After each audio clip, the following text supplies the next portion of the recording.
Might be controversial. I need to put a disclaimer. FAIR does not screen our talks, our speakers beforehand, so we'll be sitting right alongside you and hearing these talks for the first time. So we don't endorse any of the speaker comments, and yet every year I come to the FAIR conference, I've heard wonderful things. So as you know, you may have to put this gently. You're free to disagree with the speakers. That's okay. Right? The gospel is a big tent gospel, so we can all have our opinions on various things. But I think you'll be edified. I think you'll learn many new things, and I think you'll have a great time. Feel free to come and say hi to me, especially as I've gotten over my busy part. I won't be so haggard running around. I'd love to meet you and shake hands with you and see who you are and see where you're from. So thank you very much. Our first speaker is Joshua Johanson. Sorry, Joshua, I meant to do that. I know that. Joshua Johanson. He's an outspoken advocate for Mormons with same-gender attraction. His life experiences have been featured in the Mercury Times and were published in the book Gay Mormons, Latter-day Saint Experiences of Same-Gender Attraction. He has been involved in several groups dealing with same-gender attraction, including Evergreen, Exodus, People Can Change, and most heavily in North Star, where he has contributed a significant amount of website content. He got his start in apologetics through writing and editing Wikipedia articles and becoming involved with FAIR in 2009. He has written extensively on the FAIR Wiki about homosexuality and has recently finished working on an 8-segment podcast series dealing with issues surrounding Mormonism and homosexuality. It's an exceptional podcast series. It's on the FAIR blog. You can find it there. He was actively involved with Proposition 8 while living in the Bay Area. He received his MA from the University of Washington in Computational Linguistics. Joshua lives in San Diego with his beautiful wife and son. He currently serves as a ward choir director. His presentation is Navigating the Labyrinth Surrounding Homosexual Desires. With that, we'll turn the time over to Joshua.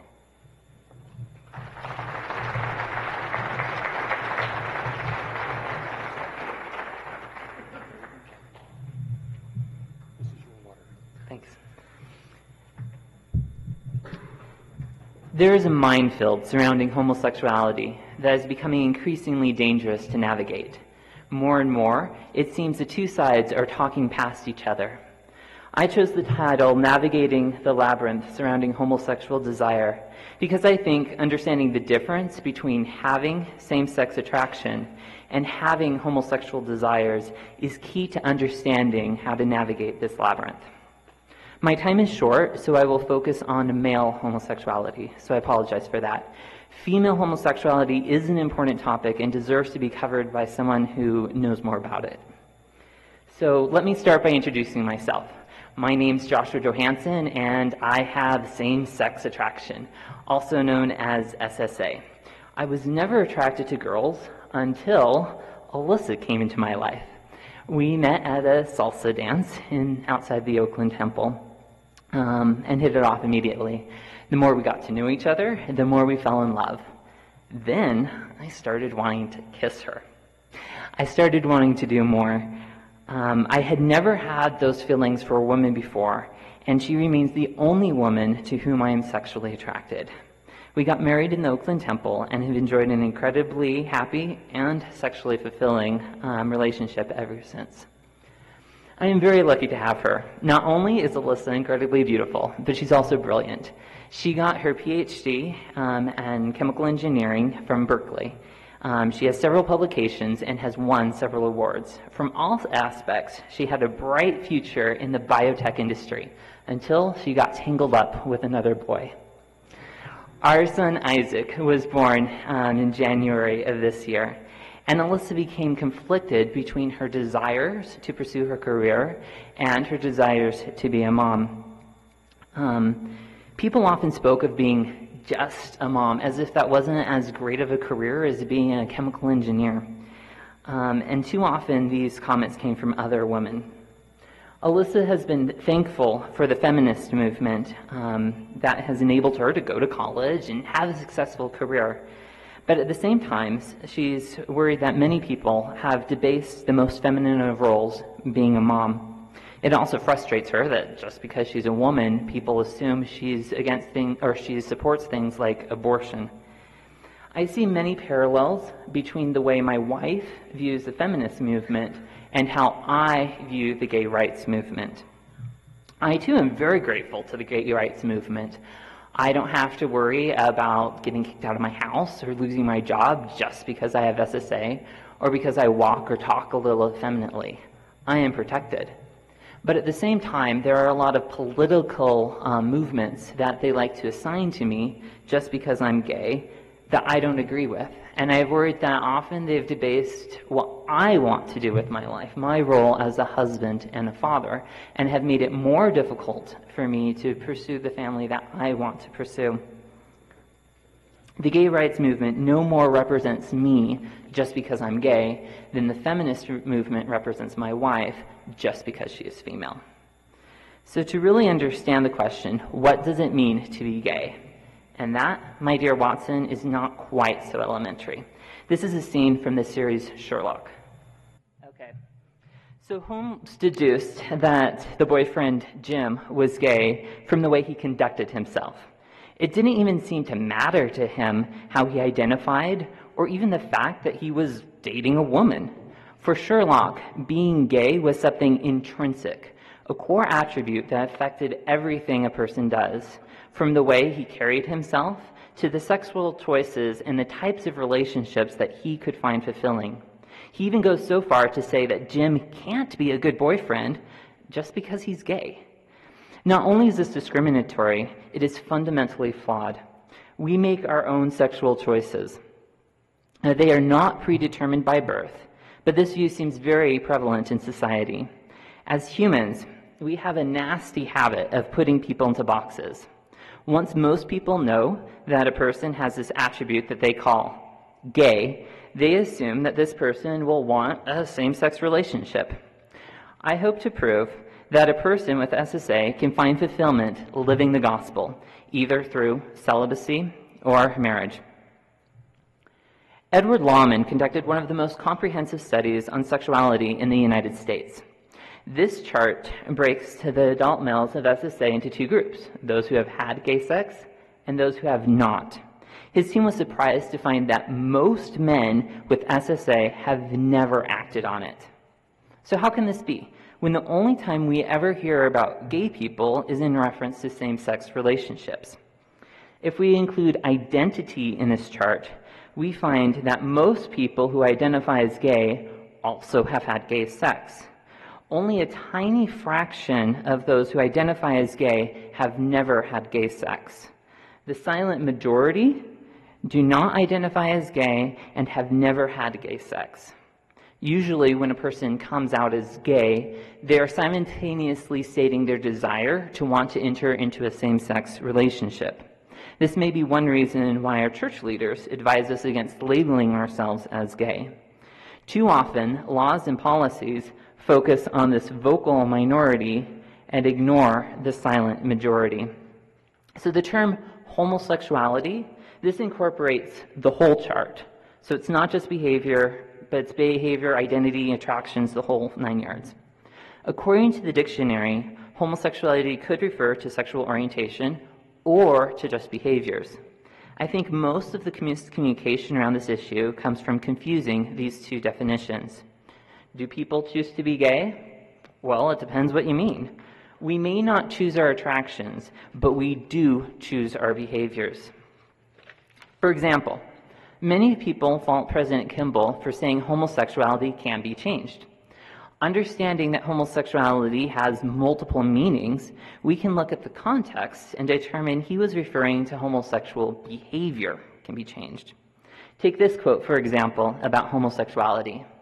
If one has such desires and tendencies, he overcomes them the same as if he had the urge towards petting or fornication or adultery. The Lord condemns and forbids this practice with a vigor equal to his condemnation of adultery and other such sex acts. So he refers to homosexuality both as a practice and as a sex act, not as an attraction. It becomes more obvious when we look at the pattern he suggests to overcome homosexuality. He suggests the same method as overcoming the urge towards fornication. Straight men do not overcome the urge towards fornication by becoming gay. So why would we think a gay person would have, the only way a gay person can overcome the urge towards the practice of homosexuality is by becoming straight? Straight men overcome through the atonement of Jesus Christ. And this is the method that Kimball suggests. According to this quote, a celibate person might still need to repent if they have the desires towards the practice of homosexuality. There's a difference between having SSA and desiring gay sex. And this difference lies at the heart of the labyrinth. Our desires are what we want to do with our life, and that's up to us.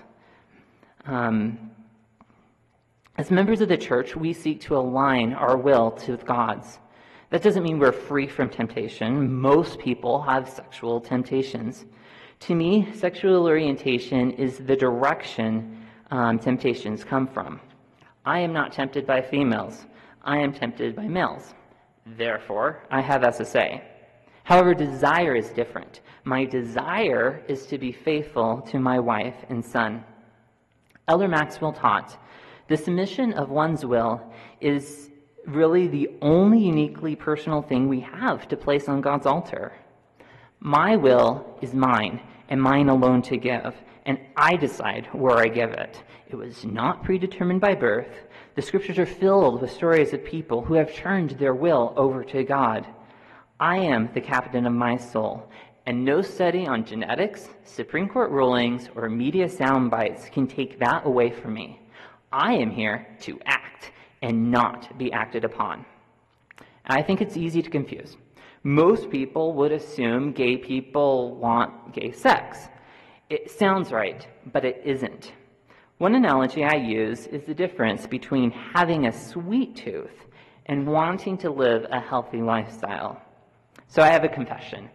I really like apple pie, especially the way my wife makes it. I think it tastes better than even broccoli, if you can imagine that. It's weird. At the same time, if I found that all I do all day long is eat sweets, I don't feel good. And therefore, I decided I want to eat healthy. I eat foods other than sweets, even though I like the taste of sweets better. I have the attraction to sweets, but the desire to eat healthy. I choose my foods based on my desires, not my attractions. I don't need to think broccoli tastes better than apple pie in order to choose broccoli. So why do people have the temptations they do? People argue whether it's nature or nurture.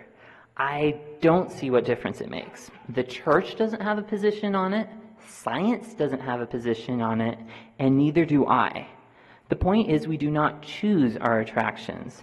It would be like trying to debate, why do you like apple pie? I don't know, I just think it tastes good. Some people have said their orientation have changed, and others say they've tried and it hasn't worked. Who am I to argue? In the end, it doesn't matter. The focus should be on living the law of chastity. We can all cultivate a desire to live the law of chastity, even if our body naturally wants something else. Overcoming the natural man is central to the gospel of Christ. We believe we are all sinners, and by ourselves are incapable of rising above the nature of flesh. If we submit ourselves to God, He can save us from ourselves. Through the atonement, we can find the peace that only the gospel brings.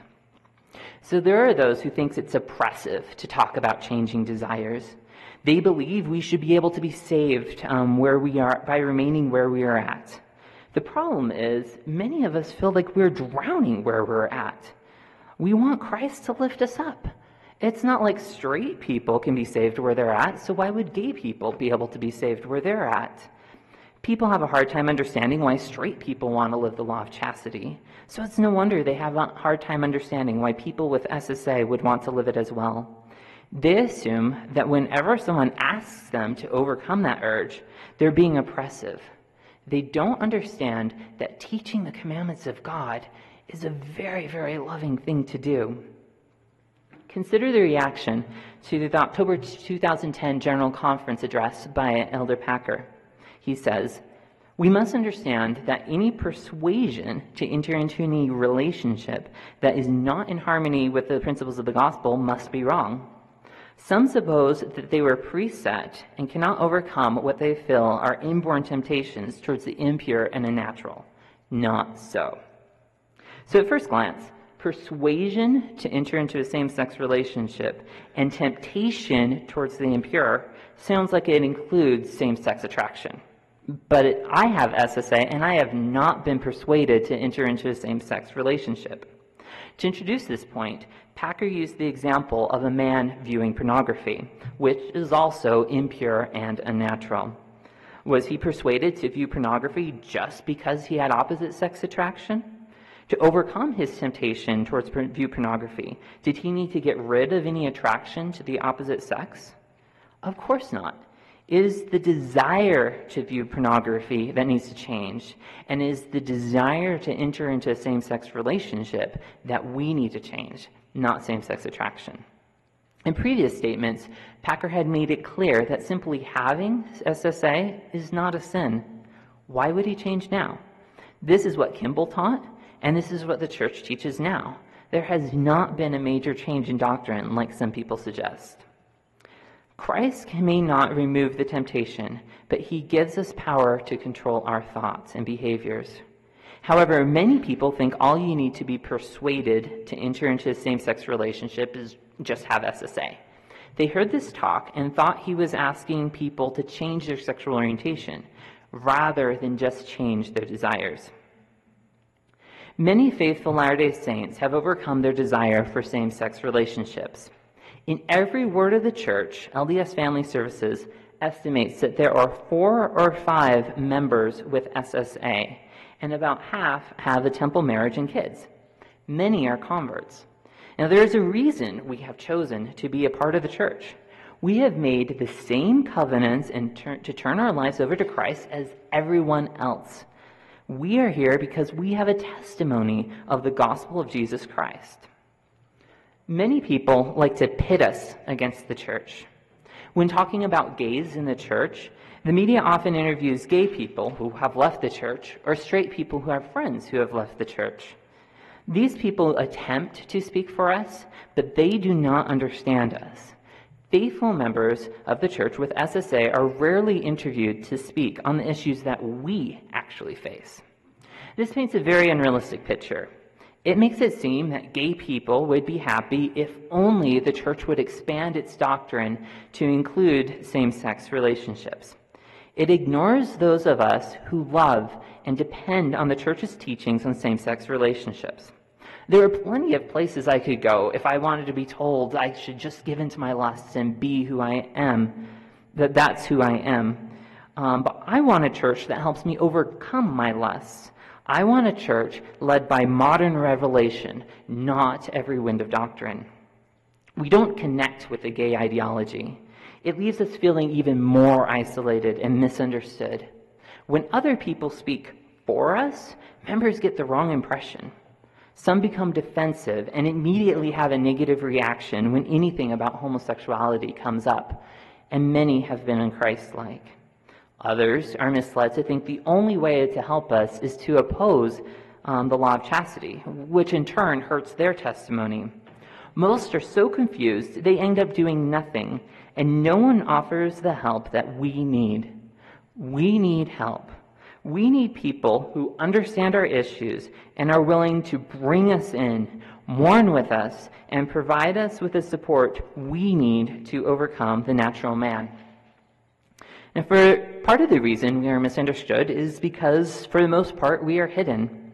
For a long time, we have been able to go on quietly living the law of chastity. However, the culture surrounding this issue has become very toxic, and misconceptions around this issue abound and have become accepted as truth, which has prompted many of us to speak out. Far from the suicidal, closeted, and depressed, the new image of the faithful Latter-day Saint with SSA is happy and confident. For example, LDS Living just featured Ty Mansfield, a man with SSA and his family. Another man with SSA, Josh Weed and his family, have made the news for their blog post. Deseret Book carries several books containing faith-promoting stories of people with SSA, such as the most recent one, Voices of Hope. If you want to find out what faithful Mormons with SSA feel, get it from the source. As with all people who want to live the law of chastity, members with SSA can either be celibate or faithful in marriage. Neither is an easy road, and for some, marriage is simply not an option. But just like some people with a sweet tooth are willing to sacrifice eating sweets all day long in order to have a healthy lifestyle, so too are many of us willing to sacrifice same-sex relationships so we can have the peace that only the gospel brings. Now, marriage seems like an odd choice for someone with SSA. It's important to be sexually attracted to your spouse. I don't know how to explain it, but many men with SSA are actually sexually attracted to their spouse. I sure am. My personal opinion is that there are two different types of attractions, one based off initial impressions, and another develops after getting to know a person better. I have only ever been initially attracted to men. I've never been initially attracted to women. When I met my wife, I was not initially attracted to her. But I has developed over time. I think there are many straight people who were not sexually attracted to their spouse the first time they met, but they fell in love afterwards. But that's just my theory. I don't know the actual reasons why men with SSA fall in love with people of the opposite sex and get married, but the fact is that we do. And you also have to remember that SSA includes everyone with SSA, and which includes bisexuals. So using data from a study referenced earlier by Lawman, there are an estimated 2 million men with SSA who are married to women in the United States. Unfortunately, the data also shows that 29% of these men had had gay sex in the previous year. This isn't a good thing. It needs to be addressed, but it still shows that the majority of us are faithful. However, with some very public scandals and movies like Brokeback Mountain, this minority of marriages is what gets the attention. Being faithful to your wife rarely makes national headlines.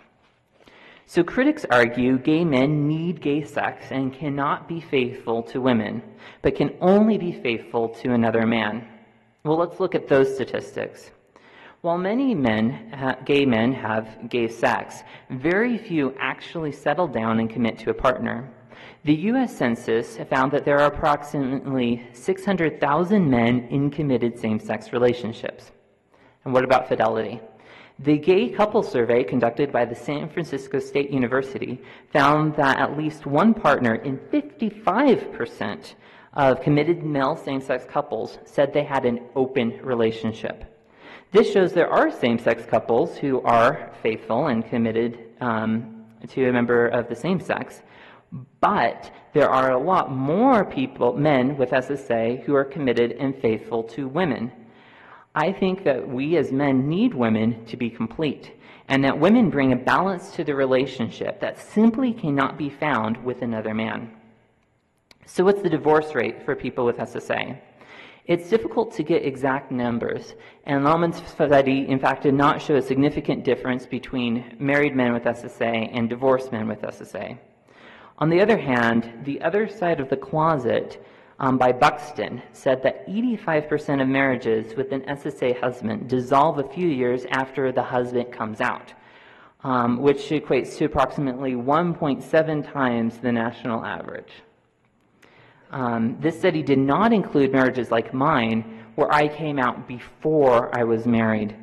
Finding out that your husband is gay after you are already married is traumatic and is very hard on a marriage. In fact, 66% of these couples decided to get a divorce without even trying to make things work when the husband came out.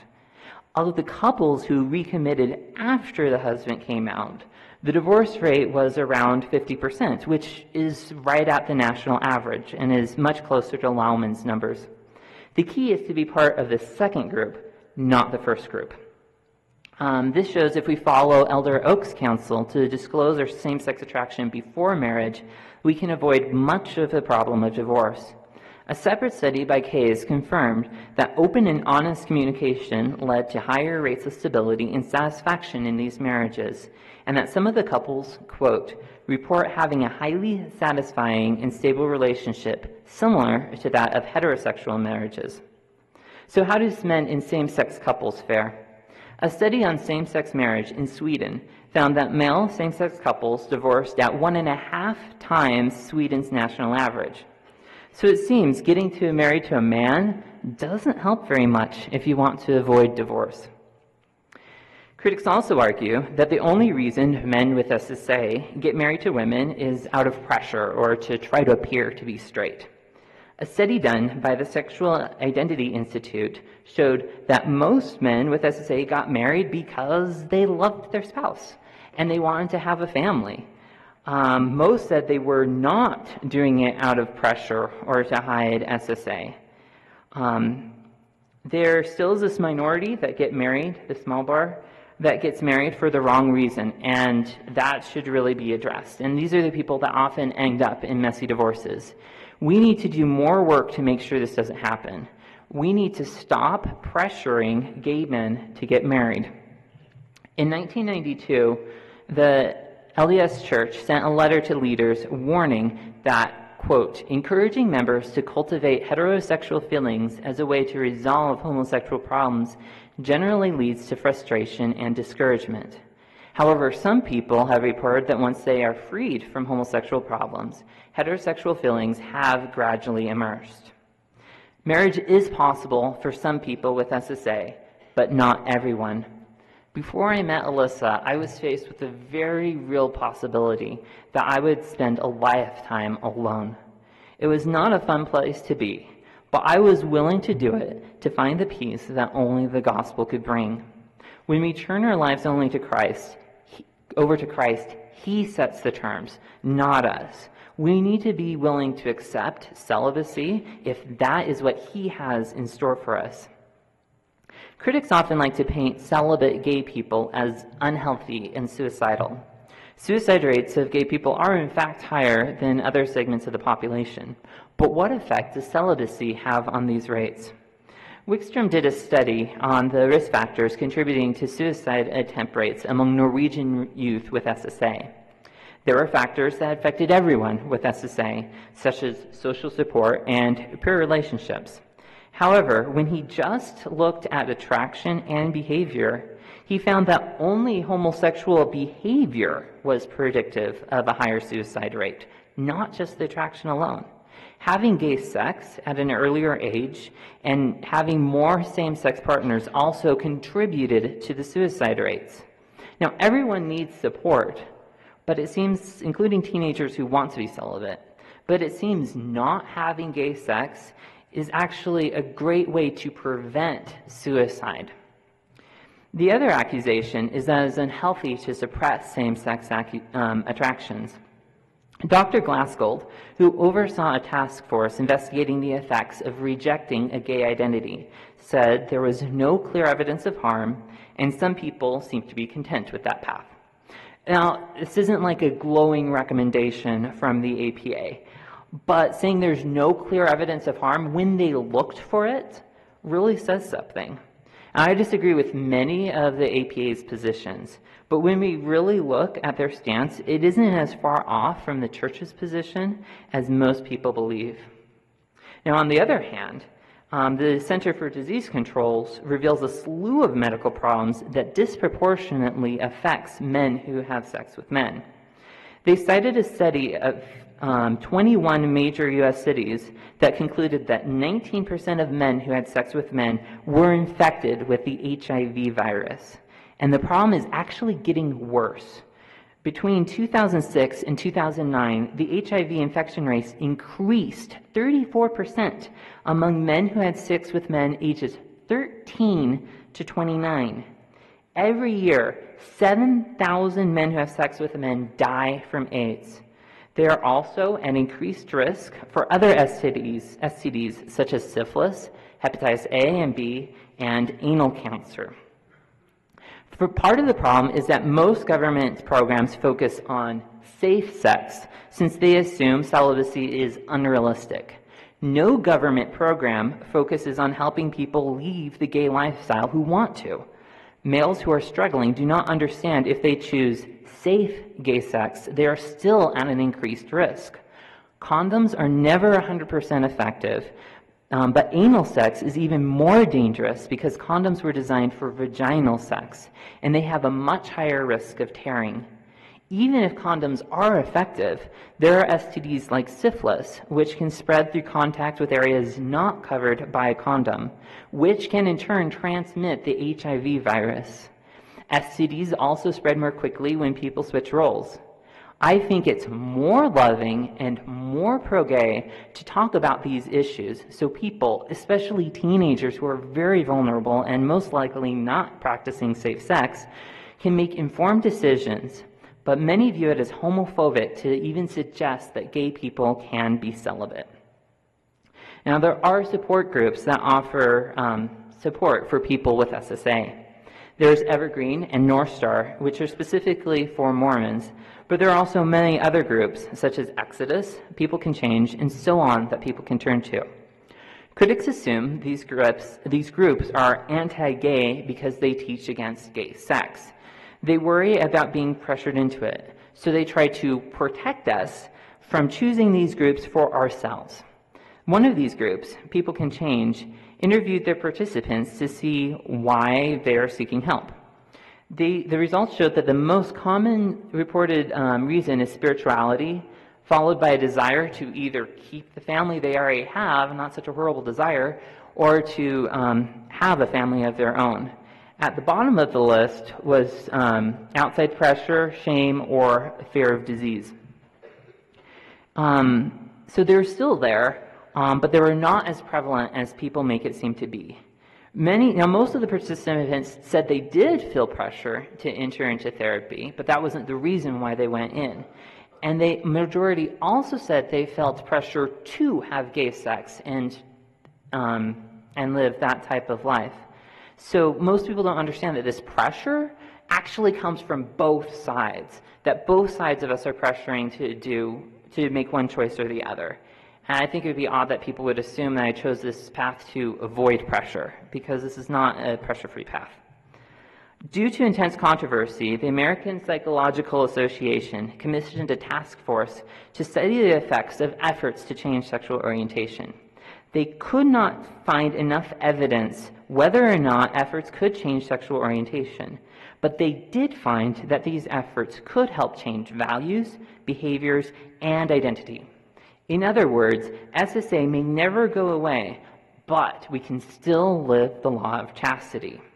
They refer to groups like Exodus as a refuge, and said that Exodus helps us deal with marginalization and isolation caused by rejection from both gay groups and conservative churches. While there are people who reported being cured, there are also people who reported being harmed. Many of them felt that the counselor was trying to pressure them into changing.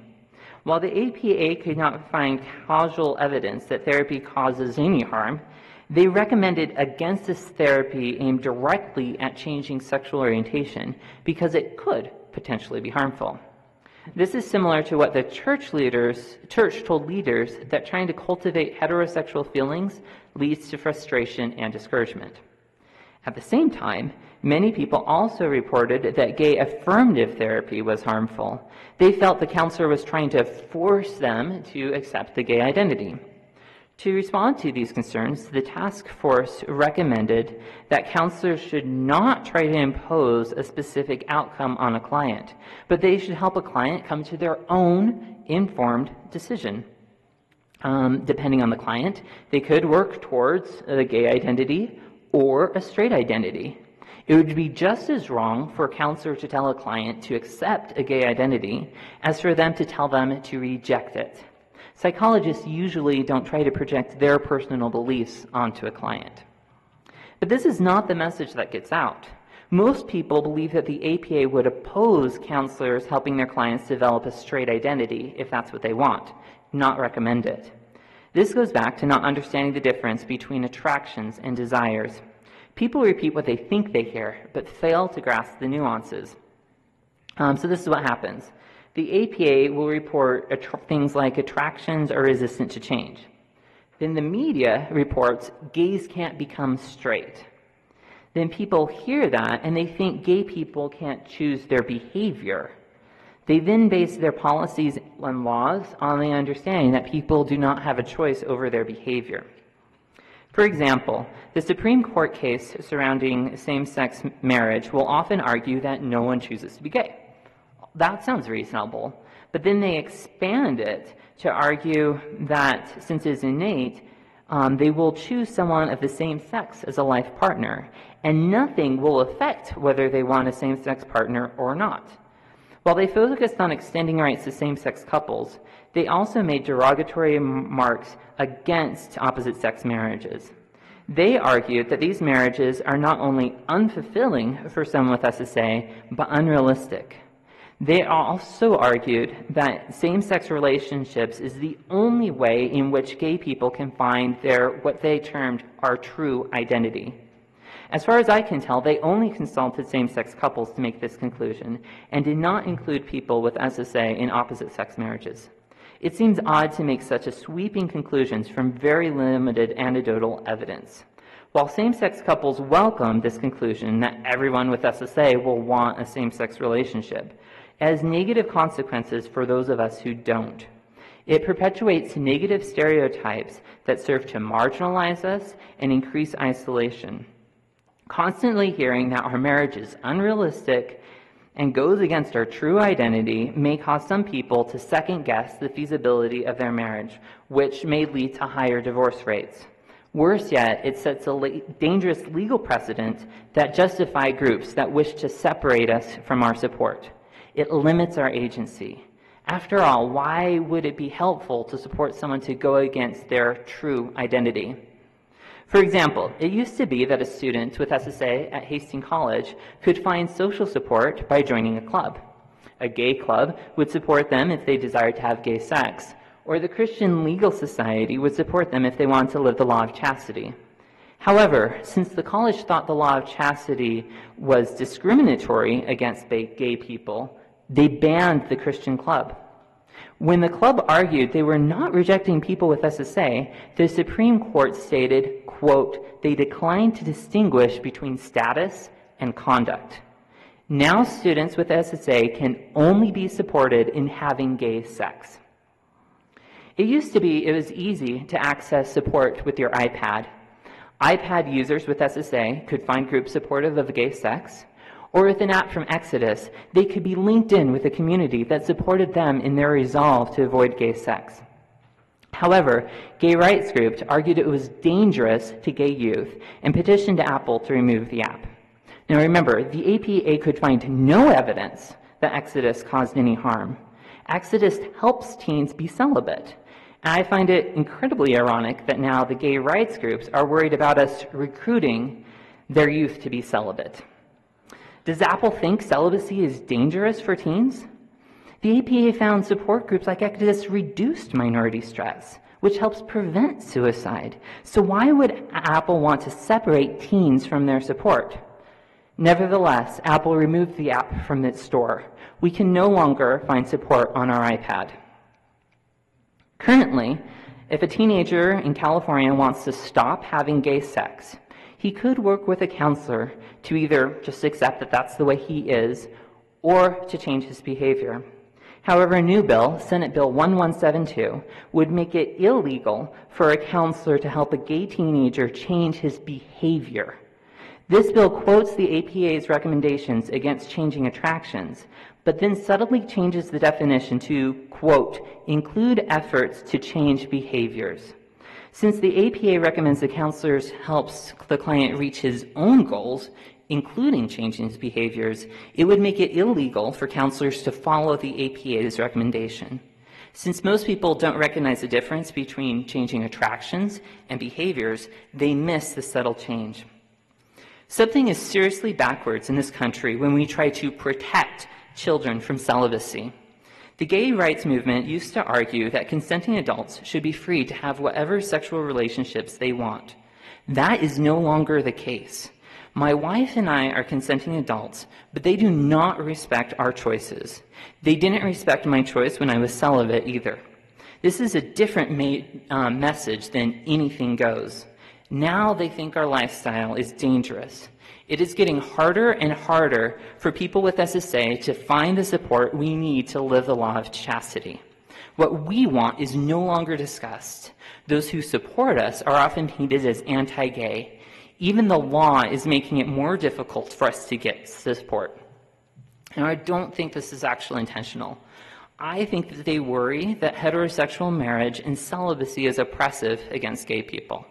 They think we are born to love people of the same sex, and trying to love someone else will bring us pain.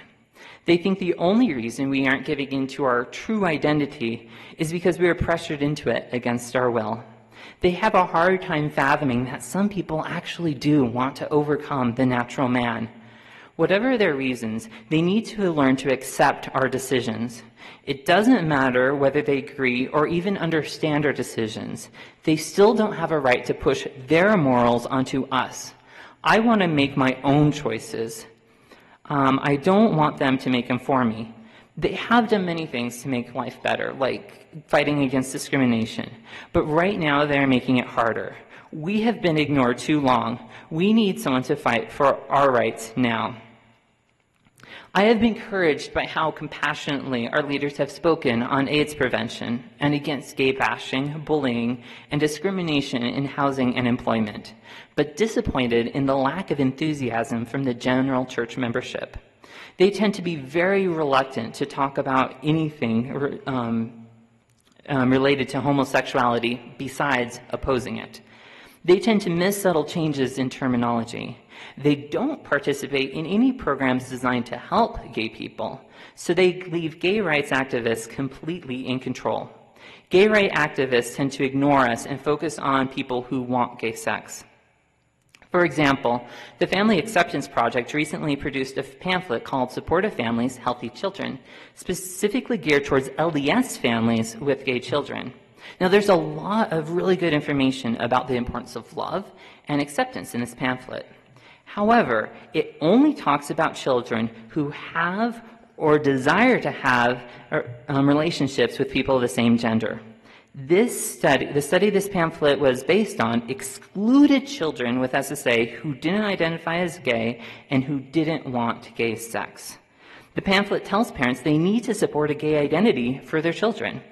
There is no mention that some children with SSA want to be celibate and do not want their parents to support a gay identity, nor that identifying as gay at an earlier age increases the risk of suicide.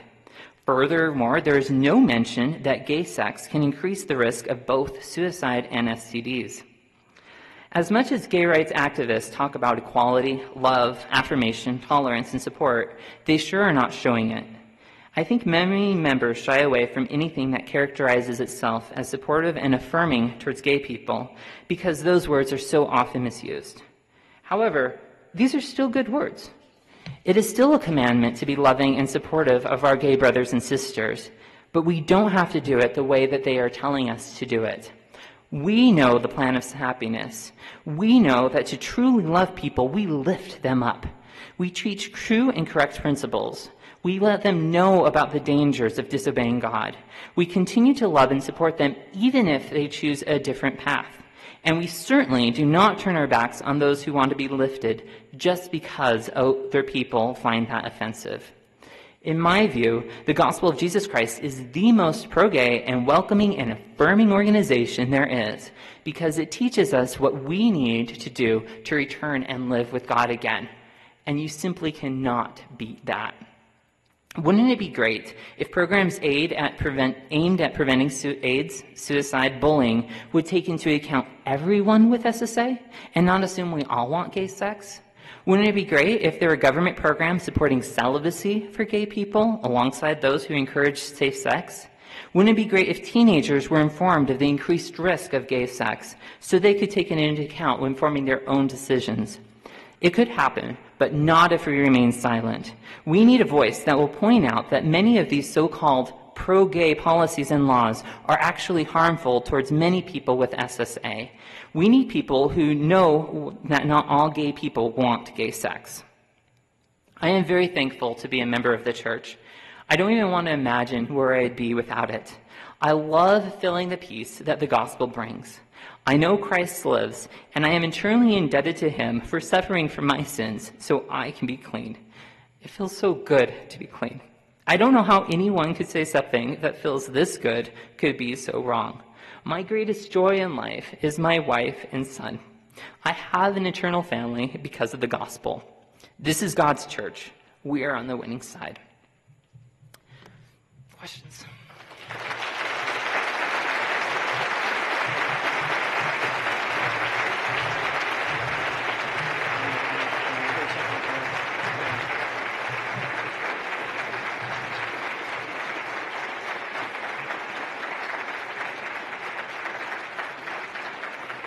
We're known for trying to keep right exactly on schedule, but we have so many questions for Joshua that we're going to go a little bit off. John, I hope you don't mind. We'll start you about 5 minutes after. So go ahead. That's a lot of questions. Will you document your facts in the written version of your talk? Yes, and I have already given those references there. Do you believe your SSA will continue in the resurrection, or is it condition-limited mortality?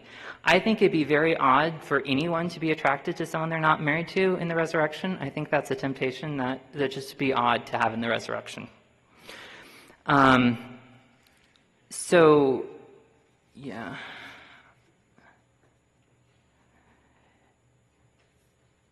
What are your thoughts about Brother Weed's attention to the media today? Is such attention healthy for his family?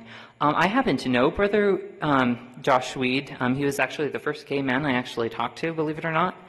And I know that it was a sacrifice to do it, but it was a sacrifice that he was willing to make because of the need to talk about it. So it has been hurtful for his family, but at the same time, he's felt that it was a sacrifice that he was willing to do. That's just my impression. I know you don't speak for women, but has your experience shown that some women choose the lifestyle, even if intentionally not SSA? I don't know. Sorry.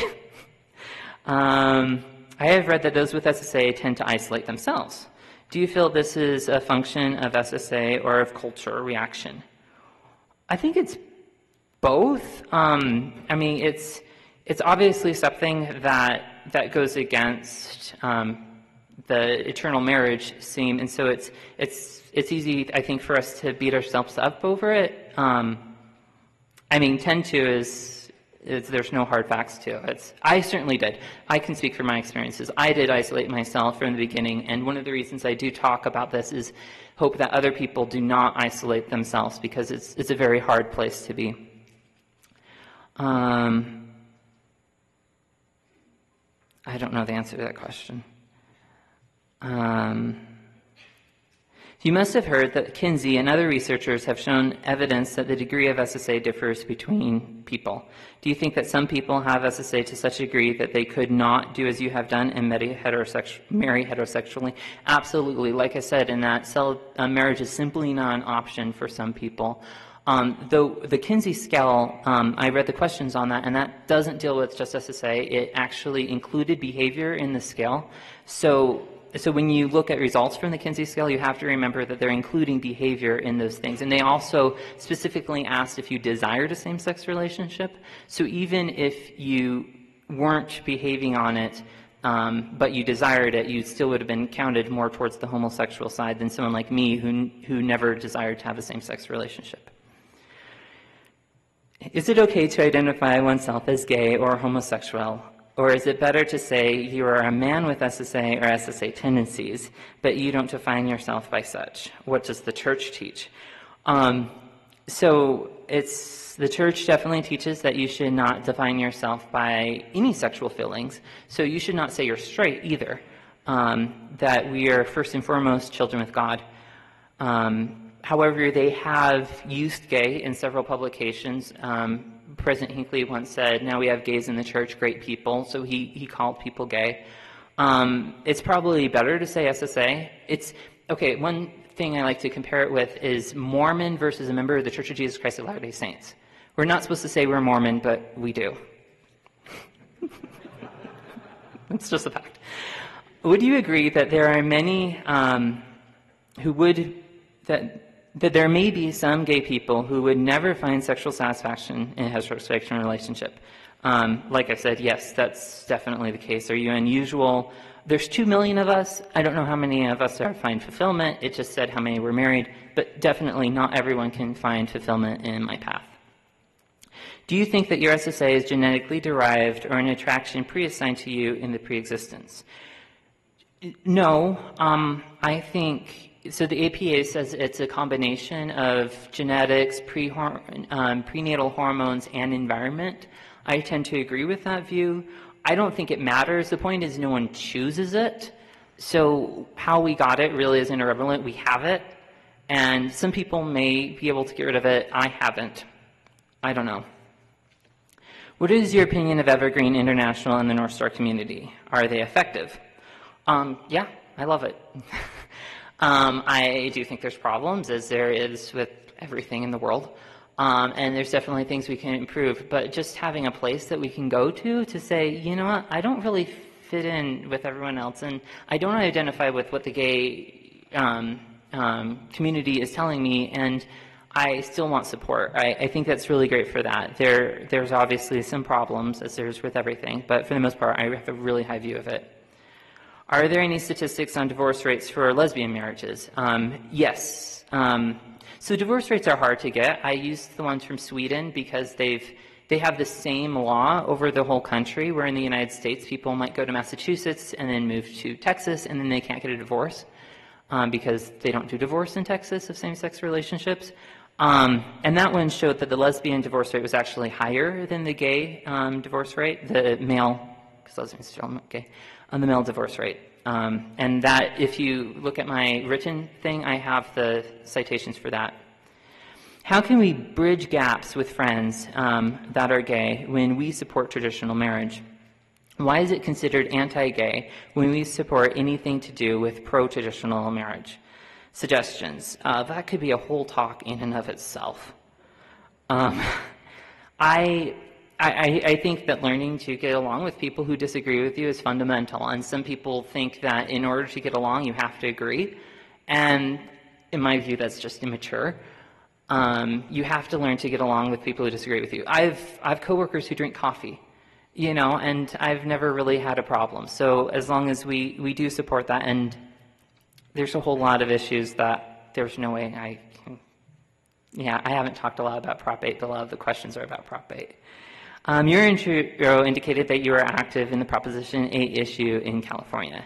What is your position and why? I fully support the church's position on same-sex marriage, and I think that there's a difference between allowing people to do what they want, and in California, for example, same-sex couples have a lot of rights that opposite-sex couples have, versus what the church says is that there's certain behaviors that would be good if we encouraged in society. How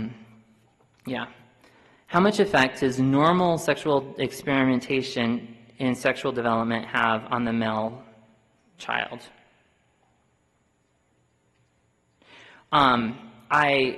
So like with the sweet tooth analogy, like maybe I happen to find foods sweet, but if I sit there and stuff my face every day, it's going to be harder and harder to give it up and go out and live a very strict lifestyle. But if I focus, the more I've found that as I've eaten healthy, the more I actually desire healthy food, that I feel good, and I desire that feeling more than just that instant satisfaction of sugary foods. So by participating in same-sex relationships, I think it does affect that, just as eating a bunch of sweets would affect your resolve to live healthy.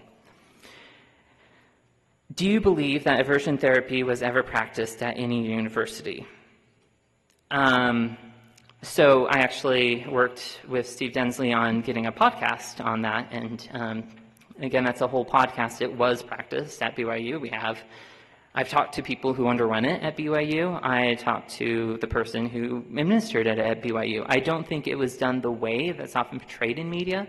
The person I talked to said that it didn't help at all. but that it didn't cause any harm that he found. And actually, one of the persons we interviewed found it helpful, just the fact that someone was willing to talk to him about it. So it was like going to the sessions was very therapeutic, not the actual sessions itself, but going to and talk to the only person who ministered helped. So I don't know. Does Michelle Beaver accurately portray that practice in her book, Romney's Gay America? I have not read that book, and I was actually quoted in that book, so I'm really anxious to read it. Regardless of counsel from general authorities, what degree of acceptance do you experience in the LDS community? So I